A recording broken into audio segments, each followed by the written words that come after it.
Yo, what's going on YouTube? It's your boy Jan Moses back here with the final episode of the Salary Cap Report here in Season 2 of NBA 2K25, My Team. The final report, as you could have assumed, is going to involve me getting my second and final 92 plus Hidden Gems card because as you can see, we went 12-5 in round 3, which was just enough for us to get to that 2,500 point threshold, which we needed to get that sixth and final shattered prize piece. Honestly, I have to say this salary cap grind, it was fun at times, but as the rounds wore on, the game definitely became more frustrating, especially over these last 24 hours. I was 3-0 coming into Friday of this past weekend. And you could see if you subtract 3 from the win column, I ended up going 9-5 over the weekend. I'm honestly really impressed that I even played 14 games in a 24-hour span, or roughly a 24-hour span. To go 9-5 is honestly fine. I mean, I played against some really, really good teams, and I was pretty competitive in all those games for the most part.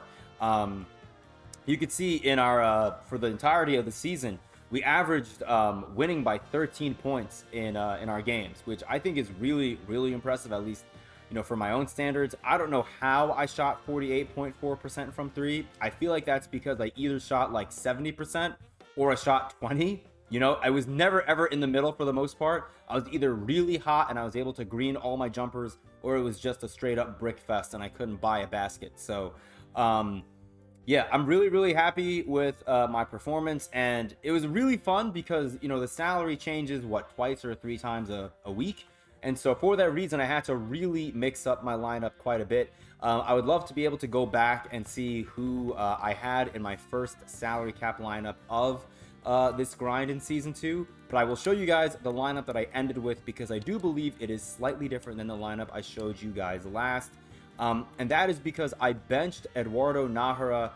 I don't know if my issue necessarily had to do with him, but James Posey, I really like what he brings to the table. Him and Nahara have very similar ratings, and Nahara does have 1 Hall of Fame badge and Posey has none, but Posey does come with 21 gold badges, and I really feel like that is kind of the difference, right? Like 1 less Hall of Famer, but 9 more gold badges, and a lot of them are really good, especially when it comes to shooting and on the defensive side of the ball. Gold pick dodger, glove interceptor, and off-ball pest are all huge. And all those badges that I just named outside of off-ball pest, Eduardo Nahara does not have. He has post-up poet, he has paint prodigy, and yet I still struggled if I ran a pick and pop with my point guard and Eduardo Nahara, and I got the point guard switched onto Eduardo. He was really struggling to back that point guard down in the paint, drop step, and score. There were a lot of misses from close range, and so for that reason I decided, you know what, why don't we just downsize, go from our 6'8 power forward in Eduardo Nahara and bring in Jaime Jaquez Jr. at the 4, and then I would run James Posey at the 3. That ended up really, really working for me. I need to say personally, I mean, there are so many MVPs that I have on this team. I'm not going to come out here and give awards necessarily, but I do want to just highlight a couple of players who are absolutely monumental in us winning, and it may not be players who you think. I want to give if there was like an underrated award that I could give to anyone on this team, it would be Jarvis Hayes. This card was never more than 500 salary. I think he ended at 300, as you can see right here.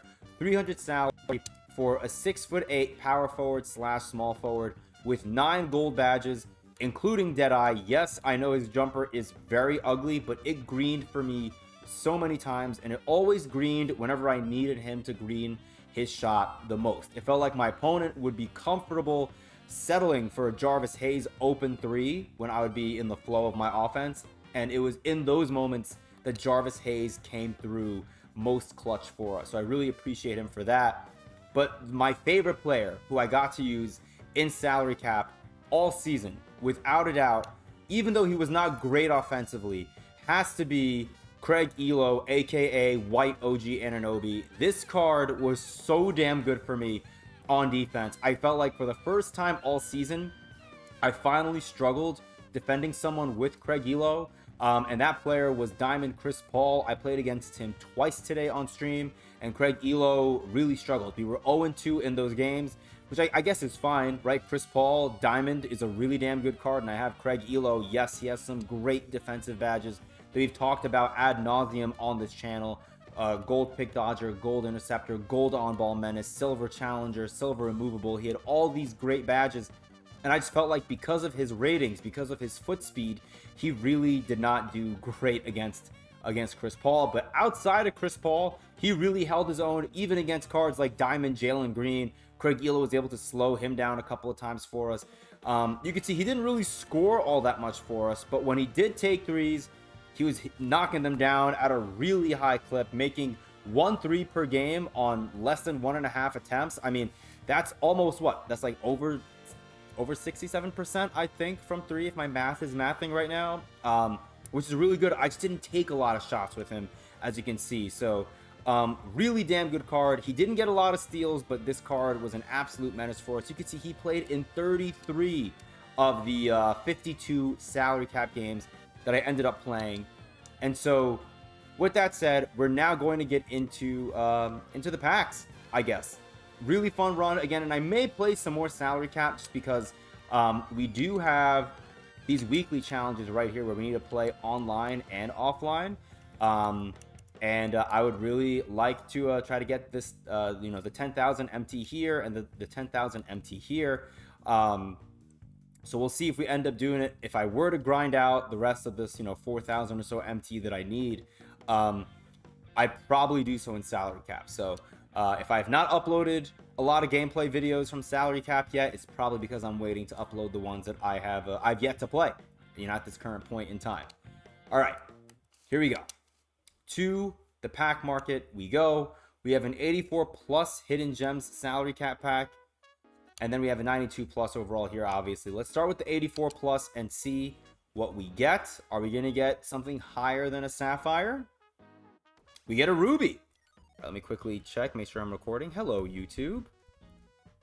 Also, I was going to initially record the pack opening in the final game that I played, and then when I went to go and say hi, YouTube, I saw that my camera had died. So I ended up bailing on it because I do like having my face cam in these videos whenever we're opening up high-profile packs. Let's see what ruby we get. We get Tyus Jones. I don't think that's going to be a great card, but hey, you never know.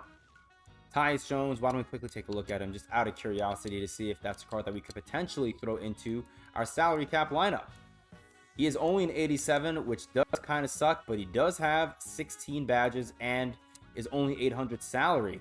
90 defense. 16 gold badges? Gold on-ball menace? Well, we might have... You know what?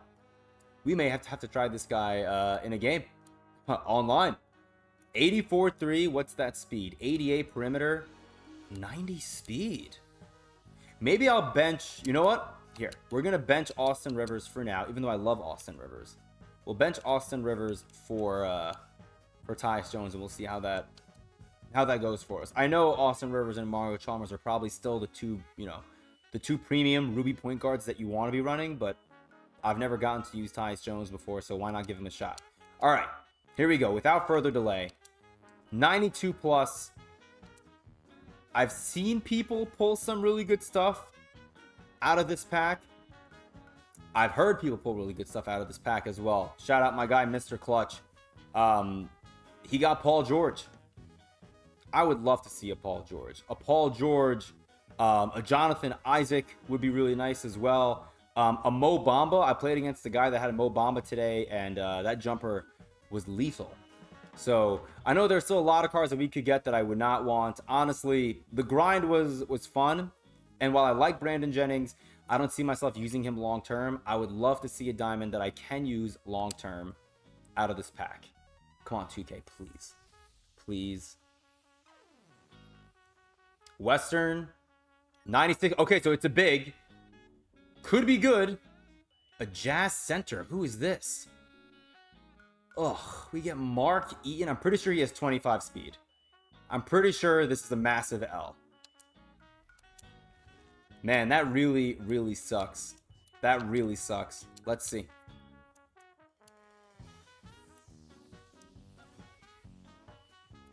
I mean, his badges look fine, but I feel like he's super, super slow. Yeah. That's one of the worst cards that we could have gotten out of that pack. I was saying earlier on stream, I did not want a point guard, and I would have rather gotten a short point guard. Like, this is an absolute travesty, man. 25 speed, my God. I mean, his other ratings look incredible, but it doesn't matter. He's going to be struggling to move up and down the floor. I don't get it, man. Him and Porzingis, 2 diamond hidden gems cards that have 25 speed.